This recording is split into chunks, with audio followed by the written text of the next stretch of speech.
period of time, much better saying from the establishment and from its foundation in 1290 almost until the beginning of the Republic, until 1910, Coimbra was during many centuries the only city in Portugal where there was a university, and this is the reason why during many centuries Coimbra lived mostly on and for its students, and around all the life of the city went around its university. Today we have, of course, universities spread all over Portugal. All our cities have universities or different faculties and departments of several universities, but still Coimbra is still a big university city today. It has a student population of about 30,000 students. 30,000 students. We have side by side with the Portuguese students, we have foreign students that come here as well. And like most European universities, in summertime, specific courses on Portuguese language and Portuguese literature are offered at this university as well. So from the historic point of view, you won't forget this was the first capital of our kingdom. It's a city that lived during many centuries on and for their students, and Coimbra is then a city that is full of history. The reason that brings us here today is, of course, our lovely sister Lucia, that lived most part of her life in this city as a Carmelite sister. The other day I had a pilgrim that asked me, why did Sister Lucia have to go to Spain?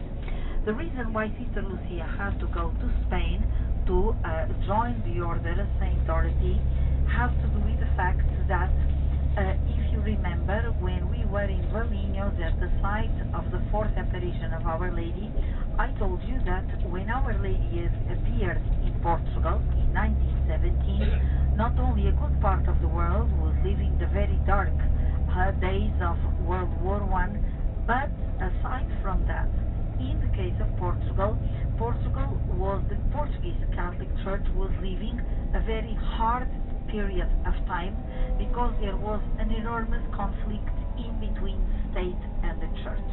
And if you remember, I told you the Catholic Church was being severely persecuted in our country at the time of the apparition.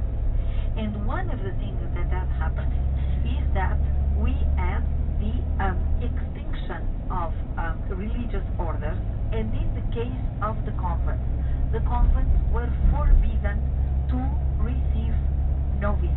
That was completely forbidden. In many cases, the religious communities have been expelled, and that's what happened in the Carmelite convent of Coimbra. And this is the reason why, in order to prepare for a novitiate, Sister Lucia had to cross the border and had to go to Spain. Then you know the story of her presence in Spain very well. This is where she lived from the age of 18 years old until she was 41 years old.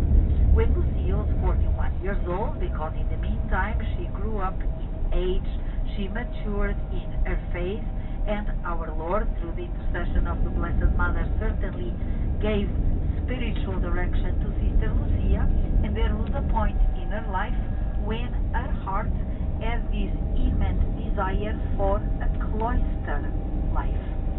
And when she finally had it clear inside her heart and inside her mind that she had this desire to become a Carmelite, at that time, and thanks be to God, because in the meantime this conflict in between the state and the church had stopped, she was able to return to Portugal, and this time she joined the Carmelite convent here in the city of Coimbra, where she was going to live 56 years of her life. That's where she died at the age of 97 years old. She was just a few weeks away of celebrating her 98th birthday, as you know very well, and she died on February the 13th of 2005.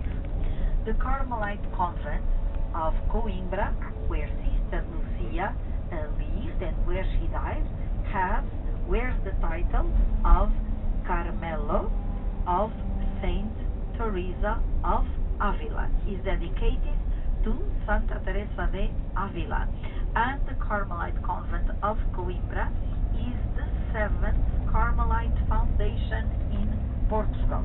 It dates back to the 1700s. It was founded in 1739. But then we stopped being a monarchy and when we became a republic, that's when we underwent a long period of conflict in between the state and the church from 1910 until 1936, more or less until 1936.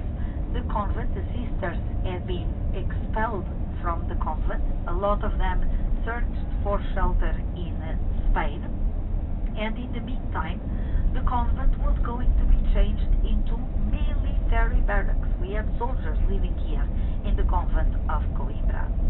Finally, when things calmed down, we had a group of 6 sisters, 3 Portuguese and 3 Spanish, that decided to return to Coimbra in order with this idea, with this mission of restoring the Carmelite order here in the city of Coimbra. When these 6 sisters came back to Portugal, they did not come to the building of the convent right away. First, they were given a private apartment where they stood for a while trying to reorganize the community, and finally that's when they were able, and this happened only in 1946, they were able to occupy, because in the meantime the soldiers had left the convent, so they restored the convent and they were able to come back to the house where they belonged. On March the 25th of 1948, we were going to have Sister Lucia entering the Carmelite convent, where she lived 56 years of her life, and so no wonder that all her life as a Carmelite sister was spent here in this Carmelite convent. Today, the sisters so kindly are going to wait, because this is completely out of their opening hours to the public. They are going, exceptionally, they are going to open their doors for us. We are going to go inside just for a very brief prayer. And one of the things you are going to notice inside the chapel of the convent, aside from the fact that this is a very, very beautiful chapel, the images of the saints are absolutely beautiful, and you are going to see in the main altar 4 statues that are the ones of the founders, Santa Teresa de Avila and Saint John of the Cross, together with Saint Joseph and Our Lady of Mount Carmel. Our Lady of Mount Carmel, of course, the patron saint of the house. Saint Joseph was always the keeper of the Carmelite convent. When Saint Teresa of Avila reformed the Carmelite order, she always placed Saint Joseph as the guardian of her convent and as the guardian of her sisters. Saint Teresa of Avila had a very special devotion to Saint Joseph, so she always entrusted to him the protection of the Carmel. And so we are going to see these beautiful 4 statues that are the original statues from the time when the convent was founded in the 1700s. And then we are going to see a beautiful sculpture of the Holy Family. We are going to see 2 beautiful statues of the Immaculate Heart of Mary and of the Sacred Heart of Jesus, together with a statue of another Carmelite sister you are all very familiar with, which is Saint Teresa, the Little Flower. So the statues of the church, of the chapel, are absolutely beautiful. So this is the reason that brings us here today. When Sister Lucia died, as per her own request, Sister Lucia was buried for 1 year here in the cemetery of the sisters in the Carmelite convent. And so her body was, the remains of her body were transferred to Fatima only in 2006, so in the following year. And so no wonder that when you visited the Basilica of Our Lady of the Rosary, you saw the 2 little girls, Saint Jacinta and Venerable Sister Lucia, resting side by side. On the left hand side, transept of the church, and on the opposite side, you saw Francisco. So she's resting, as you know, in Fatima, but of course, this Carmelite convent was her home for a long, long period of time, and the sisters still keep a large number of personal belongings of Sister Lucia. Today, due to our late arrival here, there was no other way of being here earlier than this late arrival time, but the sisters keep also a small museum that they call the Memorial of Sister Lucia.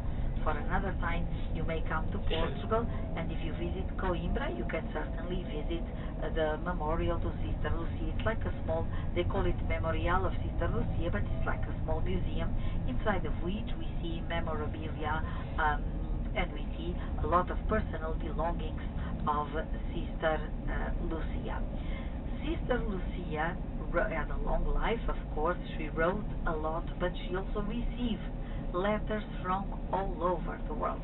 The message of Our Lady of Fatima, through our Lord's intercession, through the intercession of the Blessed Mother in heaven, was made known to the whole world. And so no wonder she received many, many letters. The letters she received while in Spain, not too many letters from those times are, we still have it nowadays, but after a certain period in her life, she was encouraged to start keeping the letters. And that's the reason why here in the Carmelite convent, the sisters they use little suitcases to start storing the not thousands, millions of letters that Sister Lucia received, postcards, and she always had somebody to help her translating some of the letters. Of course, Sister Lucia didn't have the opportunity of writing a letter back to all people that wrote to her, but no one stood without an answer. And a person would write a letter to Sister Lucia with a prayer intention or with any other personal message, and Sister Lucia always replied back with prayer cards, sometimes with little prayer cards of her cousins Jacinta and Francisco. We also keep, until our present days, we keep a lot of gifts that she was offered, especially by popes and by other dignitaries that came to visit her, like bishops, archbishops, and so we also keep a typing writer. Sister Lucia started using in the beginning a type writer, and there was a time when the younger sisters, when we started having computers, the younger sisters tried to teach, or at least they showed Sister Lucia how to use a computer, but Sister Lucia said, I will never change my old typewriter for a computer. So she was very, very close to her typewriter, that she would not leave for anything in this world. We still have a very active community of Carmelite sisters living here today, and so we never. Sometimes pilgrims ask Anna, ask myself, Rosario, Nuno, that we come to Coimbra so often, and we came especially at the time while Sister Lucia was alive, and people tend to ask us, especially at the time while Sister Lucia was alive, have you ever seen Sister Lucia? Did you ever visit her? As you come so many times.